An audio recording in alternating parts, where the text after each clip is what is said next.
Hey, welcome to Gardening with Granny.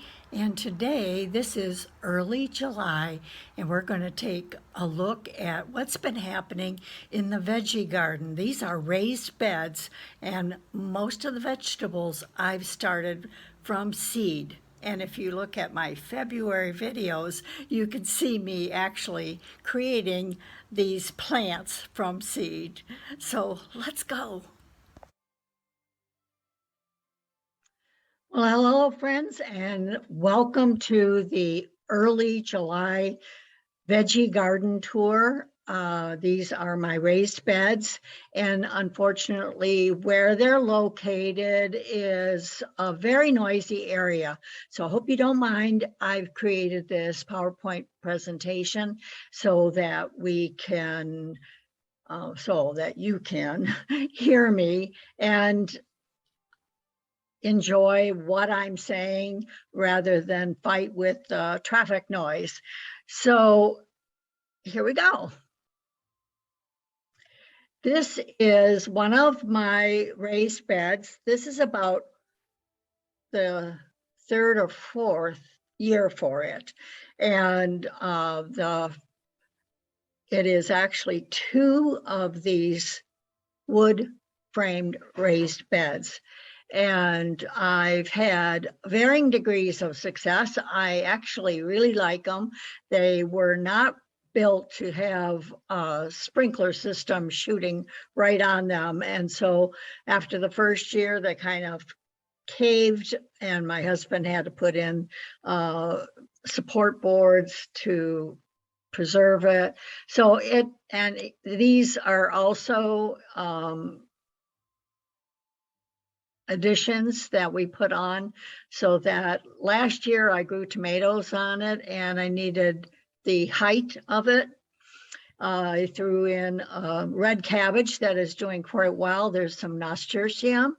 There's beans, green, yellow, and purple, and they are doing fabulous. And from the side view, you can see the beans. I also have a California yellow cherry tomato that is absolutely wonderful. It's so sweet.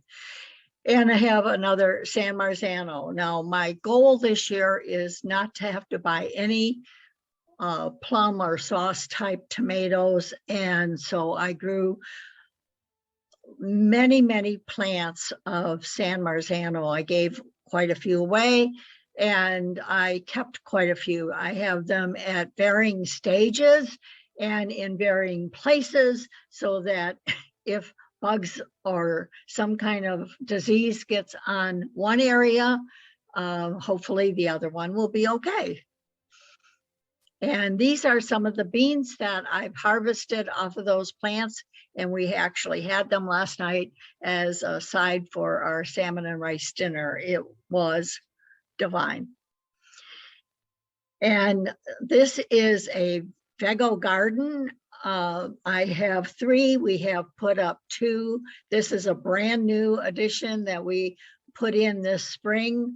These are a variety of tomatoes, many different varieties of tomatoes. I have yellow Kellogg, I have Boxcar Willie, Marion, plus on either end where the trellises are, I have San Marzanos climbing up those. And along the other side, there's actually some San Marzano. Now, my goal has always been to have a ripe tomato by my birthday, which is July 30th.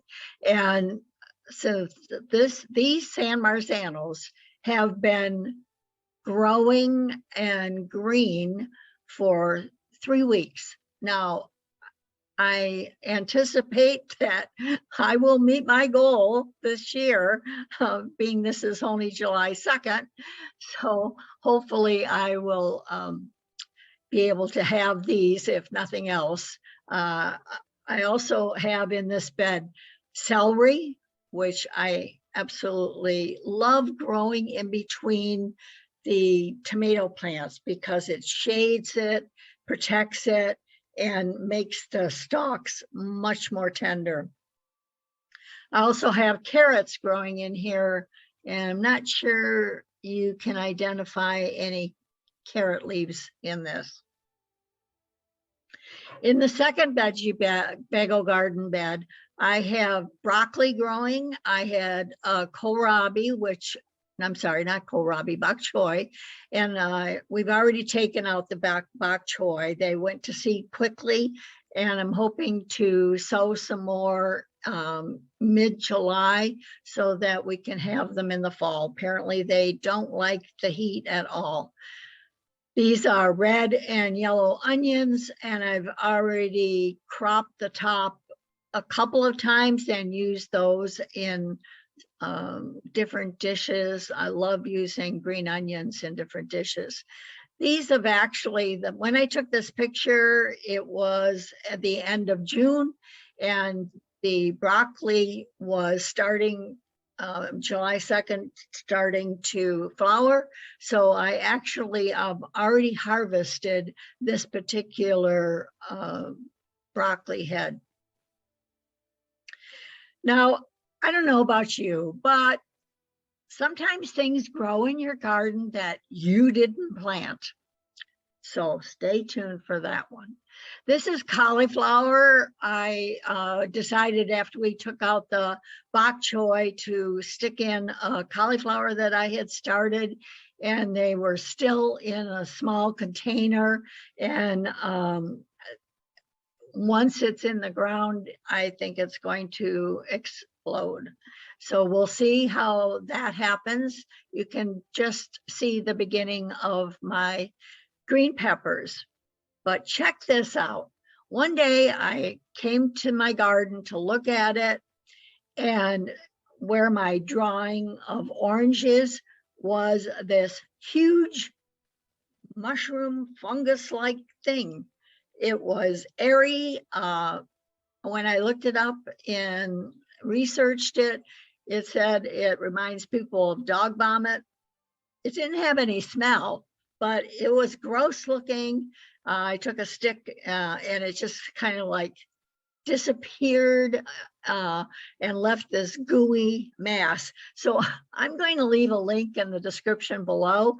I'd love to hear if anybody else has ever had one. I mean, it grew overnight and it was huge. It was this big, sitting partly on this cauliflower plant and oozing all the way over to almost the onion. So it was a really disgusting looking thing. Its history is very interesting. They're older than Moses, and they're not really a fungi. They're not really an animal. It's like some kind of its own life force. So it was interesting to look up. And so here are the green peppers. Oh my goodness, we have been enjoying them. Now I'm growing so many green peppers that I actually have used some kind of immature, but still very tender, very delicious. And I made something that we call Spanish rice that is in a tomato-based sauce with rice and green peppers and celery, and it's delicious. If you're enjoying these videos of Gardening with Granny, I would appreciate it very much if you'd give me a thumbs up, maybe share it with other people. If that fungus is something new to you, please comment. I'd love to hear from you. These videos are, you know, I'm 79, so it's really kind of a stretch for me to do, but I am enjoying sharing things with you. I think plants have a knowledge of their own that they can tell us things that we need to learn, as well as feed us physically. They feed us emotionally, and I'm encouraging people to grow plants wherever they can. I have veggies planted in various areas in a lot of my flower gardens. And I think that growing food is very important, especially during this time. Now, I also have straw bales. I didn't include in the video taking pictures of the straw bales, but I did notice I've got a tiny zucchini coming, and I plant a squash on either side of 2 straw bales that I inoculate with different nutrients to help it decompose. And tons of different kinds of mushrooms come on it, and I'm okay with that because that tells me it's viable. But I was very excited to see my very first zucchini of 2022.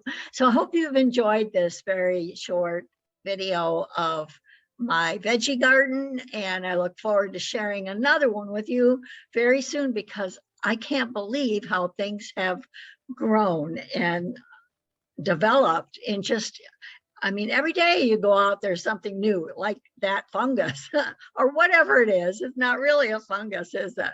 So I hope you stay tuned to my channel, that you find things that are interesting or maybe just enjoyable. And until next time, this is Dr. Mary, and hoping you have a great gardening time.